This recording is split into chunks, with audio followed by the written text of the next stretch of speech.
marafiki wanaweza kahusiana kwa sababu wamekaa wapweke muda mrefu. Bwana tumekuwa single muda mrefu. Wewe umeolewa, hamna hata mchumba, hamna. Tuwe tu pamoja, hamna na hamna. Tusaidiane. Kwa sababu mimi hakuna mtu anayenitaka au hakuna mtu anayekutaka. Kwa hiyo tuungane, tengeneze familia. Basi wanaamua kwa hivyo. Narudi kwenye swali lako. Kwa hiyo kuna upande mzima wa hiyo hali, mipaka pia wewe inapunguza ukaribu. Kwa sababu huyo sio ndugu yako. Huyo sio kaka yako wa damu. Ni mtu tu, ni stranger. Sasa kuna mtu mwingine akili yake kila anapoanzisha urafiki wa jinsia tofauti inaanza kuclick kunayo mambo. Na ndio maana kuna watu wengine ni wake za watu na waume za watu, lakini wameingia kwenye mahusiano mengine kimakosa pasipo kujua kwamba wanakosea. Na kuna wengine kushawishiwa. Lakini ni vizuri kuweka mipaka kama unavyoweka wewe, kwa sababu iko pia ni kitu ambacho wanawake wengi hawawezi. Kwa sababu pamoja na kwamba watu wengine wameolewa, wapo kwenye mahusiano, kuna vitu bado wanakosa, wanavitafuta baada ya kuboresha mahusiano walionayo ili yaweze kuwapa yale ambayo wanayahitaji. Maanake mtu kwanza lazima kupropose katika namna ambayo uweze kuikubali, kama pengine umemzoea kiasi hicho, kukupeleka au kufanyia kitu ambacho kuwahi kutegemea. Kwamba tangu niwe naye kwenye urafiki hajawahi kufanya kitu kama hiki. Hilo moja. Pili, kuna vitu ambavyo mtu akivifanya unajua tu anakupenda. Umeona? Kingine inaweza kawa pengine labda kufunguka zaidi. Kuwa na rafiki wa karibu haimaanishi pengine anafahamu mambo yote kuhusu wewe. Hapana. Yani every person has a dark side. Kila mtu ana upande ambao hawezi kudhihirisha kwa mtu mwingine. Yani hata kama unafunguka kiasi gani, kuna mambo mengine yanabaki kwako tu. Kwa hiyo ikifikia tu mtu ameanza kukufungukia baadhi ya vitu fulani kuhusu yeye, au pengine kila kizungumza na wewe, ukimuuliza pengine maswali, wewe pengine unahitaji mtu namna gani, sifa zote na isaja zako, unaweza kuanza kupata vitu kwamba huyu mtu pengine ananihitaji.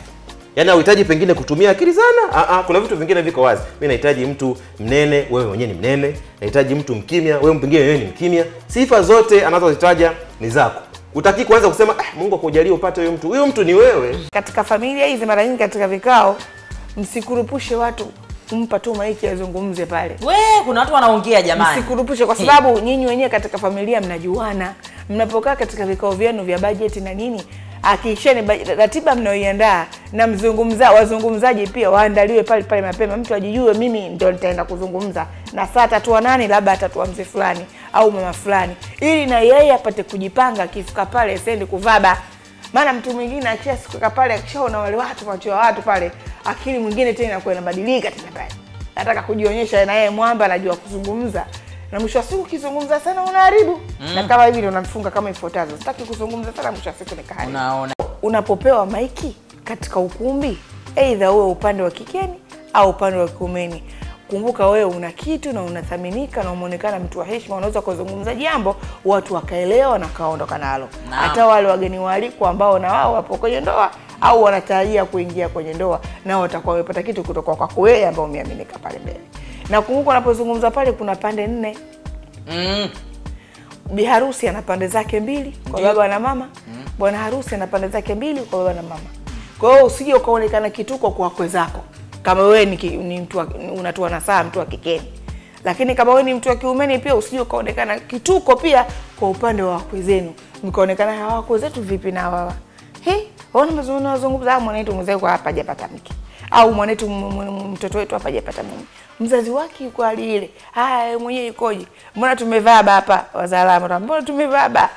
Kwa hiyo muwe makini sana katika mazungumzo yenu.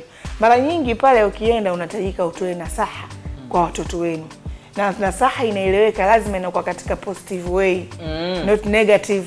Ukishaanza kuleta negativity zako pale, mwisho siku unaharibu ile hadhira, pia watu watakutengeneza minong'ono huko. Lakini ukizungumza vitu positive kiasi kwamba hata makofi utayasikia yakipigwa na vigeregere na shangwe na nderemo kwamba ulichoongea ni sahihi.